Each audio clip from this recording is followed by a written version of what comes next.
ఆంధ్రప్రదేశ్లో ఉపాధ్యాయ ఉద్యోగాలకు సంబంధించిన డిఎస్సి నోటిఫికేషన్కి సంబంధించిన పరీక్షలు రేపటి నుండి మొదలవుతున్నాయి. వాటికి సంబంధించిన ఇంపార్టెంట్ అప్డేట్ అయితే ఒకటి రిలీజ్ కావడం జరిగింది. డీటెయిల్ ఇన్ఫర్మేషన్ చెప్తాను, వీడియోని చివరిదాకా అయితే చూడండి.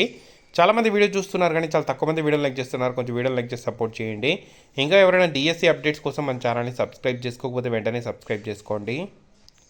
ఏపీ డిఎస్సికి సంబంధించి నిమిషం ఆలస్యమైన అనుమతించరు అని చెప్పి ఈనాడులో ఒక ఆర్టికల్ అయితే రావడం జరిగింది. 90 నిమిషాలు ముందుగానే చేరుకోవడం ఉత్తమం. హాల్ టికెట్లో తప్పులుంటే గుర్తింపు కార్డులో సరిచేసుకోవచ్చు. కేంద్రాలను గుర్తించేలా ఫ్లెక్సీలు ఏర్పాటు చేస్తున్నారు అని చెప్పి రావడం జరిగింది. సో అభ్యర్థులు ఒక్క నిమిషం ఆలస్యమైనా కూడా అనుమతించరు అని చెప్పి క్లియర్గా మనకు మెన్షన్ అయితే చేయడం జరిగింది. ఎగ్జామ్కి ఒక 90 నిమిషాలు ముందుగా ఉంటే అన్ని ప్రాసెస్లు కంప్లీట్ చేసుకుని ప్రశాంతంగా ఎగ్జామ్ రాయొచ్చు అని చెప్పి కూడా చెప్పడం జరిగింది. మెగా డిఎస్సి ఆన్లైన్ పరీక్షకు సంబంధించి నిమిషం ఆలస్యమైన అనుమతించబోమని చెప్పి డిఎస్సి కన్వీనర్ వెంకటకృష్ణారెడ్డి ప్రకటించారు. అభ్యర్థులు పరీక్షా కేంద్రాలకు 90 నిమిషాల ముందుగానే చేరుకోవాలని చెప్పి సూచించడం జరిగింది. అభ్యర్థులు పరీక్షా కేంద్రాలను గుర్తించేలా ఫ్లెక్సీలు ఏర్పాటు చేశామని చెప్పి, అలాగే ఎండల తీవ్రత దృష్ట్యా వైద్య శిబిరాలు ఏర్పాటు చేశామని చెప్పి తెలిపారు. ఎలాంటి అవాంఛనీయ ఘటనలు జరగకుండా పోలీసు భద్రత ఉంటుందని చెప్పి వెల్లడించారు. ఈ నెల 6వ తేదీ నుంచి 154 కేంద్రాలు ప్రారంభం కానున్న మెగా డిఎస్సి ఆన్లైన్ పరీక్షల నిర్వహణకు పాఠశాల విద్యాశాఖ అన్ని ఏర్పాట్లు పూర్తి చేసింది. రోజుకు 2 విడతల్లో ఈ నెల 30వ తేదీ నుండి పరీక్షలు అయితే కొనసాగుతాయి. ఆగస్టు 2వ వారం నాటికి ఉపాధ్యాయుల ఎంపిక ప్రక్రియ అయితే ప్రభుత్వం అయితే భావిస్తుంది. అంటే మొత్తం ప్రక్రియ ఆగస్టు 2వ వారం నాటికి పూర్తి చేయాలని చెప్పి భావిస్తున్నారు. సో మనకు గతంలో ఫలితాలు ఆగస్టు 2వ వారం అన్నారు, కానీ టోటల్గా మనకు ప్రాసెస్సే ఆగస్టు 2వ వారం లోపల పూర్తి చేయాలని చెప్పి భావిస్తున్నారు. హాల్ టికెట్పై ఏమైనా తప్పులు ఉంటే వాటికి సంబంధించిన గుర్తింపు కార్డులను పరీక్ష కేంద్రాల వద్ద సమర్పిస్తే వాటిని సరిచేస్తారు. తల్లిదండ్రుల పేర్లు, పుట్టిన తేదీ, కులం తదితర వివరాలు తప్పుగా నమోదైతే దీనికి సంబంధించి ఆధారాలు చూపిస్తే నామినల్ రోల్స్లో సరిచేస్తారు.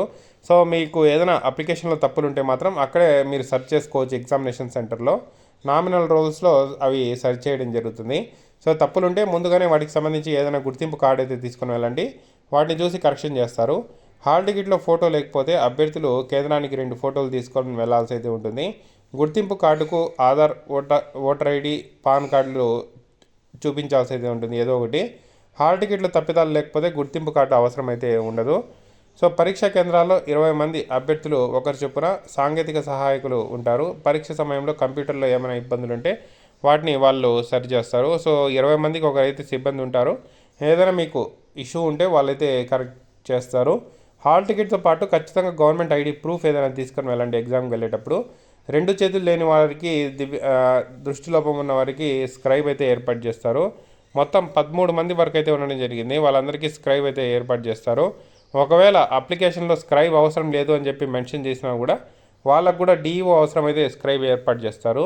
రాష్ట్ర వ్యాప్తంగా 3,35,401 మంది అభ్యర్థులు అన్ని పోస్టులకు సంబంధించి దరఖాస్తులు చూసుకుంటే 5,77,417 వచ్చాయి.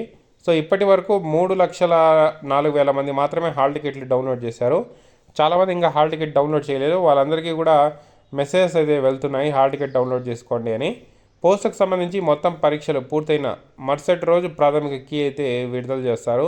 ఆ తర్వాత అభ్యంతరాల స్వీకరణ వారం రోజులు అయితే గడువిస్తారు. దరఖాస్తుల సమయంలో పోస్టుల ప్రాధాన్యత తీసుకున్నందున అభ్యర్థులు వచ్చే మార్కుల ఆధారంగా ఎంపిక చేస్తారు. సో ఎగ్జామ్స్ అన్నీ కంప్లీట్ అయిన తర్వాత మరుసటి రోజు మనకు ప్రిలిమినరీ కీ అయితే రిలీజ్ చేస్తారు. సో దానికి 7 days టైం ఇస్తారు. ఏదైనా అభ్యంతరాలు ఉంటే పెట్టుకోవచ్చు. దాని తర్వాత ఒక 7 daysకి ఫైనల్ కీ ఇస్తారు. సో ఫైనల్ కీ అయిపోయిన తర్వాత మనకు రిజల్ట్స్ ఇంకో వారంలో ఇచ్చిన తర్వాత సో మనకు డాక్యుమెంట్ వెరిఫికేషన్ మొత్తం కంప్లీట్ చేసి ఆగస్టు 2వ వారం లోపల కంప్లీట్ చేస్తామంటున్నారు. డిఎస్సికి సంబంధించి ఎస్జిటికి 24 మంది పోటీ, పీఈటీకి 148 మంది, స్కూల్ అసిస్టెంట్కి 28 మంది, టీజీటీకి 73 మంది, పీజీటీకి 152 మంది, ప్రిన్సిపల్లకు 91 మంది ఇక్కడ పోటీ ఉన్నట్లు రావడం జరిగింది. సో ఇది ఏపీ డిఎస్సికి సంబంధించి ఈరోజు లేటెస్ట్ అప్డేటు. ఎటువంటి అప్డేట్ వచ్చినా మన ఛానల్లో వస్తుంది, రెగ్యులర్గా ఫాలో అవ్వండి. తప్పకుండా వీడియోని లైక్ చేసి షేర్ చేయండి.